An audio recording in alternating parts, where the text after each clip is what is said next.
Hello, समृद्धी kitchen आपलं स्वागत करत आहे. तर आज आपण एकदम साध्या आणि सोप्या पद्धतीने आणि लहान मुलांसाठी किंवा मोठ्यांना सुद्धा आवडेल असा आज आपण मालपुआ बनवणार आहे. मालपुआ बनवण्याची पद्धत जी आहे ते खूप सोपी आहे. आवडीने खातील अशी आज आपण मालपुआ बनवणार आहे. तर चला मग रेसिपी चालू करायच्या अगोदर किंवा जर माझी रेसिपी आवडली तर माझ्या समृद्धी चॅनलला लाईक, शेअर, सबस्क्राईब करा.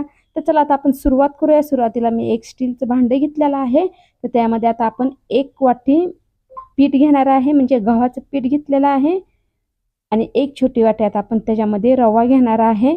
तर रवा घेतल्यानंतर त्यामध्ये आपण 1 छोटा चमचा आपण अख्खी बडीशेप वापरणार आहे. आता आपण त्यामध्ये वेलची पूड घेणार आहे. तर वेलची पूड आपण अर्धा छोटा चमचा घेतलेला आहे. आणि आता 1 छोटी वाटी आपण सुक्क खोबऱ्याचा किस घेतलेला आहे. आता आपण त्यामध्ये साखर घेणार आहे. साखर आवडीनुसार कमी जास्त घेऊ शकता. आणि आता आपण चिमूटभर एकदम मीठ घेतलेलं आहे. तर आता आपण हे साहित्य आहे ते छान साधी मिक्स करून घेऊया. एकदम साधी सोपी पद्धत आणि शाळेतून आल्यानंतर मुलं काही ना काही खाऊ मागतात, त्यांच्यासाठी झटपट होणारे आहे मालपुआ. तर चला त्यामध्ये आता थोडंसं करून पाणी घ्यायचं आहे. पाणी जे आहे ते एकदम नाही ओतायचं, कारण आपल्याला जास्त पातळही नाही आणि जास्त घट्टही नाही लागणार. त्यामुळे जसं लागेल तसं पाणी घेणार आहोत. तर हे पहा, एकदम थोडंसं अजून मी पाणी घेत आहे, कारण आपल्या पिठाला जे आहे ते पाणी अजून लागणार आहे. तर हे पहा, एकदम थोडंसं करून पाणी घेऊन हे पीठ जे आहे ते एकदम मऊसर असा मी मिक्स करून घेतलेला आहे. तर आता आपण याच्यामध्ये रवा मिक्स केलेला आहे.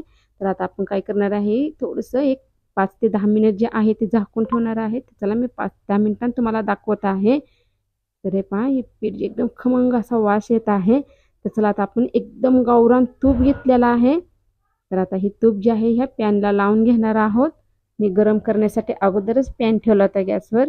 तर चला एक छोटी पळी जी आहे ते आपण याच्यामध्ये घेणार आहोत पॅनमध्ये. आणि आपल्याला आकार लहान मोठा आपल्या आवडीनुसार घेऊ शकता, कारण माझ्या घरात लहान मुलं आहेत म्हणून मी एकदम लहान आकाराच्या हे मालपुआ बनवणार आहे. तर आता आपण हे थोडेसे शेकल्यानंतर पलटी करणार आहे. एकदम पौष्टिक आहे आणि एकदम कमी साहित्यामध्ये एकदम हेल्दी असा खाऊ आपण लहान मुलांसाठी बनवत आहोत.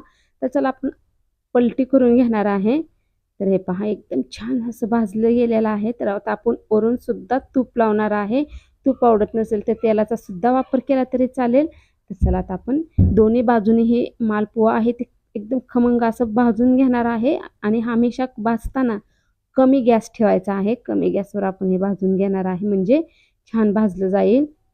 तर हे पहा, एकदम खमंग असा तुपाचा आणि वेलची आणि बडीशेपचा वास येत आहे. तर हे आपल्याला भाजून झालेलं आहे, मस्तपैकी असं छान तयार झालेलं आहे. तर चला आता एका प्लेटमध्ये आपण काढून घेणार आहे आणि अशाच पद्धतीने अजून बनवणार आहे.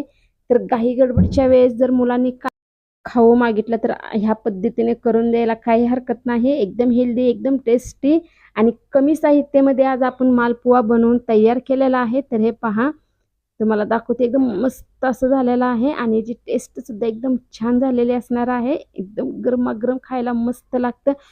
एकदम छान झालेलं आहे. ते तुम्हाला आवडले असेल तर तुम्ही पण ह्या पद्धतीने बनवा आणि रेसिपी कशी वाटते मला कमेंटमध्ये नक्की सांगा. समृद्धी चॅनलला सबस्क्राईब करा.